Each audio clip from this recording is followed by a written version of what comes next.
আমরা যদিও সুনির্দিষ্ট একটা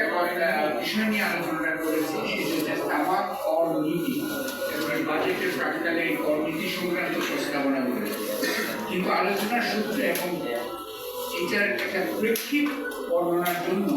আরো অন্যান্য প্রাসঙ্গিক বিষয়গুলো সামনে চলে আজকে খুবই গুরুত্বপূর্ণ কয়েকটি প্রেক্ষিত তথ্য কিন্তু আমাদের সামনে এসেছে। বাংলাদেশ 2003 সালে, যে আমাদের বললেন, বাংলাদেশ 2003 সালে বিশ্ব স্বাস্থ্য সংস্থার জেনারেল অ্যাসেম্বলিতে ওয়ান অফ দ্য কি কান্ট্রি, যারা এই তামাক নিয়ন্ত্রণটা বৈশ্বিক নীতির একটা অন্যতম বিষয় হিসেবে সামনে নিয়ে এসেছে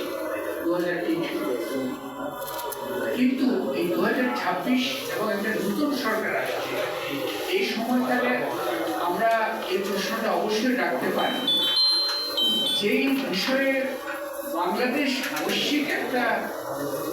উদ্যোগের অগ্রভাগে ছিল, আজকে কেন আমরা এই বিষয়ে অনেকটা পিছিয়ে আছি। জাতীয় সংসদে তামাক নিয়ন্ত্রণ আইন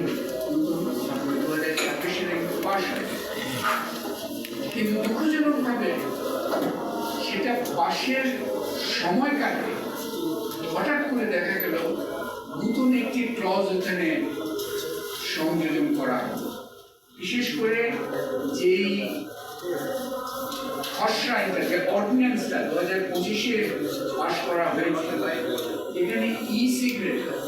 এবং ভেপিং এর উপর নিয়ন্ত্রণ ছিল। সেটা এই যে 2026-এ যেটা এখন কয়েকদিন আগে পাশ হলো, সেখানে খুবই বিস্ময়কর ভাবে নতুন আসলো, নতুন একটা ক্লজ ঢুকানো হলো এই বিষয়টায়, যে আপনার ই সিগারেট এবং ভেপিং এর বিষয়ের এটা কন্ট্রোল করার বাধ্যবাধকতা তুলে দেওয়া, এবং এটা কোনো ব্যাখ্যা নেই, কারণ এটা থেকে কোনো যে রাজস্ব আয় হবে তার কোনো কিন্তু নিশ্চয়তা নেই। এমন না যে ই সিগারেট এখন ব্যাপকভাবে খাওয়া হচ্ছে, দেখি না একটা খেয়ে দেখি এই সস্তা সিগারেট হতে পারে, অথবা ই সিগারেট এমন কি যে নিকোটিন পাউচ বলে একটা বিষয় আপনারা শুনেছেন কিনা জানি না, আরো একটা ক্ষতিকারক একটা উদ্যোগ নেওয়া হয়েছে। এই যে তরুণ প্রজন্মকে রক্ষা করাটা খুবই জরুরি, সেই জন্য তামাক নিয়ন্ত্রণের আইনটাকেও যেমন শক্তিশালী করা দরকার, পাশ হয়েছে। সেখানে আমরা আশা করতে পারি এই যে ওনারা একটা দুর্বোধ্য কারণ দেখিয়ে আপনার ই সিগারেট এবং ভেপিং এর বিষয়টা ওনারা কেন এইটাকে বাদ দিলেন,